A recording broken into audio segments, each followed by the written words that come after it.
నమస్తే. కొడాలి వెంకటేశ్వరరావు గుడివాడ శాసనసభ్యులుగా పనిచేసినటువంటి వ్యక్తి.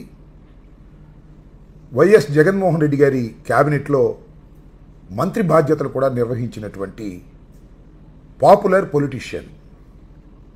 ముందు తెలుగుదేశంలో ఎన్నిక కాబడి తరువాత డాక్టర్ వైఎస్ రాజశేఖర రెడ్డి గారి మరణం తర్వాత జగన్మోహన్ రెడ్డి గారితో ప్రయాణం చేసి వైఎస్ఆర్ కాంగ్రెస్ పార్టీలో కూడా 2 సార్లు విజయం సాధించినటువంటి శాసనసభ్యులు కొడాలి నాని గారు.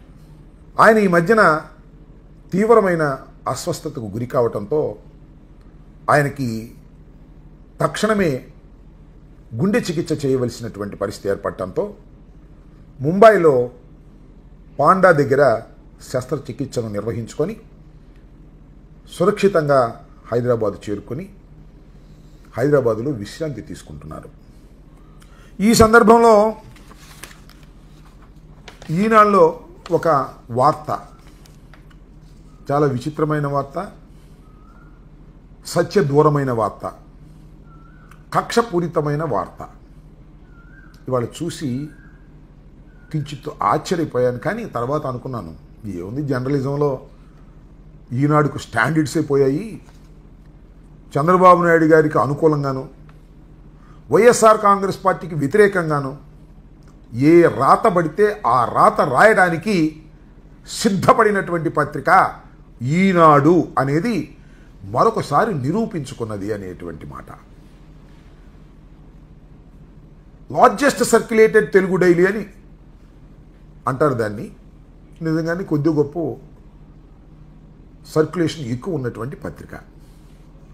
ఆ పత్రిక జర్నలిజం యొక్క విలువల్ని కూడా పక్కన పెట్టేసి కొడాలి నాని గారి మీద కక్ష తీర్చుకోవటము, జగన్మోహన్ రెడ్డి గారి మీద కక్ష తీర్చుకోవడానికి వార్తలు రాసేటటువంటి దీన స్థితికి వెళ్ళినందుకు నిజంగా జర్నలిజం మీద గౌరవం ఉన్నవారు ఎవరైనా కించిత్ జాలి పడవలసినటువంటి అవసరం ఉందని భావిస్తున్నాను. ఆ వార్త ఏంటంటే, కొడాలి నాని అమెరికా వెళ్ళిపోతున్నాడు, ప్రస్తుతం హైదరాబాదులో విశ్రాంతి తీసుకుంటున్నాడు. ఆయన మీద అనేకమైన కేసులు ఉన్నాయి కాబట్టి ఎప్పుడైతే ఆ కేసులు ఆయన చుట్టుముడతాయి అనేటువంటి ఉద్దేశంతో కొడాలి నాని గారు వెళ్ళిపోతున్నారు అంటే ఒక విధంగా ఆ మాట రాయలేదు. కానీ చంద్రబాబు నాయుడు గారి దెబ్బకి, రెడ్ బుక్ దెబ్బకి, లోకేష్ దెబ్బకి భయపడి అమెరికా పారిపోతున్నాడు హో అనేటువంటి అర్థం గోచరించే విధంగా ఈ వార్త రాశారు. ఇక్కడ నేను ఒక విషయాన్ని చాలా స్పష్టంగా చెప్పదలుచుకున్నాను. మీరందరూ కూడా తెలుసుకోవాలి. ముఖ్యంగా ఈనాడు కిరణ్ గారు కూడా తెలుసుకోవాలి. కొడాలి నాని గారికి ఇంతవరకు పాస్పోర్టే లేదు. దేశం విడిచి వేరొక దేశం వెళ్ళినటువంటి సందర్భమే లేదు. మరి పాస్పోర్ట్ లేకోకుండా ఆధార్ కార్డు మీదే మరి అమెరికా ఎలవ్ చేస్తారో నాకు తెలియదు. నీ కోపం ఉంటే ఉండొచ్చు. అమెరికా పారిపోతున్నాడు, అమెరికా వెళ్ళిపోతున్నాడు అని వార్తలు రాసి ఆయన్ని అన్పాపులర్ చేయాలని ప్రయత్నం చేయటం ఏమైనా ధర్మమైనటువంటి అంశమేనా? జర్నలిజంలో ఇది తగునా? ఈ సందర్భంలో మరొక విషయాన్ని కూడా చెప్పదలుచుకున్నా. కొడాలి నాని గారు అస్వస్థతకు గురి అయినప్పుడు ఎన్ని వార్తలు రాశారండి. సోషల్ మీడియా కానీ పచ్చపత్రికలు కానీ ఎన్ని రాశాయండి. అసలు కొడాలి నానికి అసలు ఎంత తీవ్రమైన అస్వస్థత అంటే